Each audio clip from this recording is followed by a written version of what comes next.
So we're going to try this out. We'll see how it works.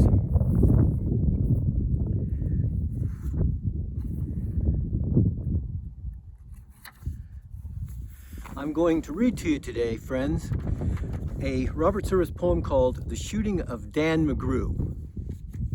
Now this is another one of Robert Service's poems that was done up in the far north during the time of the gold rush, and it's about a miner, a gambler, and a woman who had become a dance hall girl, also obviously a prostitute. So, the shooting of Dan McGrew.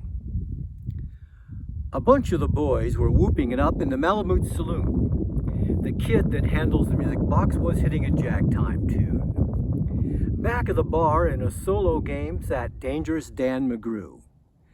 And watching his luck was his light o' love, the lady that's known as Lou. When out of the night, which was 50 below, and into the din and the glare, there stumbled a miner, fresh from the creeks, dog dirty and loaded for bear. He looked like a man with a foot in the grave and scarcely the strength of a louse, yet he tilted a poke of dust on the bar, and he called for drinks for the house. There were none that could place the stranger's face, though we searched ourselves for a clue, but we drank his health, and the last to drink was Dangerous Dan McGrew. There's men that somehow just grip your eyes and hold them hard like a spell. And such was he, and he looked to me like a man who'd lived in hell. With a face most hair and the dreary stare of a dog whose day is done, as he watered the green stuff in his glass, and the drops fell one by one. Then I got to figuring who he was and wondering what he'd do. And I turned my head, and there watching him was the lady that's known as Lou. His eyes went rubbering round the room, and he seemed in a kind of a daze, till at last that old piano fell in the way of his wandering gaze. The ragtime kid was having a drink, and there was no one else on the stool, so the stranger stumbles across the room and flops down there like a fool. In a buckskin shirt that was glazed with dirt, he sat, and I saw him sway. Then he clutched the keys with his talon hands. My God, but that man could play. Were you ever out in the great alone when the moon was awful clear, and the icy mountains hemmed you in with a silence you most could hear, with only the howl of a timber wolf, and you camped there in the cold, a half-dead thing in a stark dead world, clean mad for the muck called gold, while high overhead, green, yellow, and red, the north light swept in bars? Then you've a hunch what the music meant, hunger and night and the stars. And hunger not of the belly kind that's banished with bacon and beans, but the gnawing hunger of lonely men for a home and all that it means.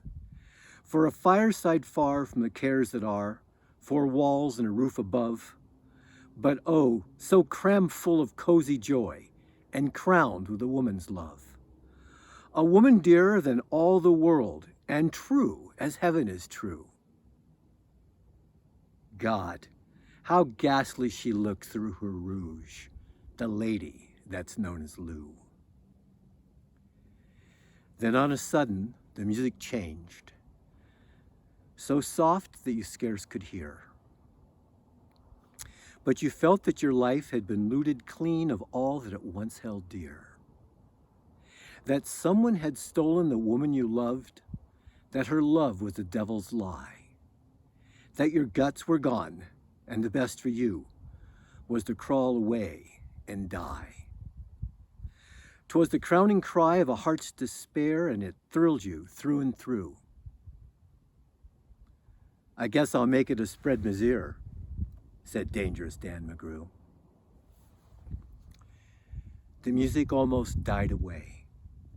Then it burst like a pent-up flood, and it seemed to say, repay, repay, and my eyes were blind with blood.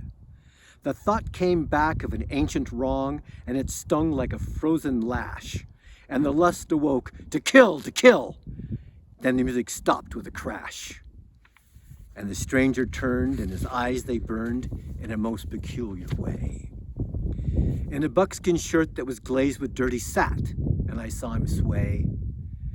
Then his lips went into a kind of a grin, and he spoke, and his voice was calm. And boys, says he, you don't know me, and none of you care a damn. But I want to state, and my words are straight, and I'll bet my poke they're true, that one of you is a hound of hell, and that one is Dan McGrew. Then I ducked my head and the lights went out, and 2 guns blazed in the dark. And a woman screamed and the lights went up, and 2 men lay stiff and stark. Pitched on his head and pumped full of lead was Dangerous Dan McGrew, while the man from the creeks lay clutched to the breast of the lady that's known as Lou. These are the simple facts of the case, and I guess I ought to know. They say that the stranger was crazed with the hooch, and I'm not denying it so. I'm not so wise as the lawyer guys, but strictly between us two, the woman that kissed him and pinched his poke was the lady that's known as Lou. Whew. Powerful. Powerful. So there was a triad, unfortunately, an unpleasant one, where a man, hardworking, working his fingers to the bone out at his gold strike, was betrayed and left by his woman, who ends up with Dangerous Dan McGrew, who's a fancy Dan gambler in the saloon. And then it comes time to pay the piper. And the man from the creek comes into the bar. Just amazing. Amazing what a wordsmith Robert Service is. And hard to have anything to say really after that poem other than pulled my heartstrings again. Hit me at the gut level. I love it. So until the next time, friends, that was The Shooting of Dan McGrew by Robert Service. Make it a great day. Love ya.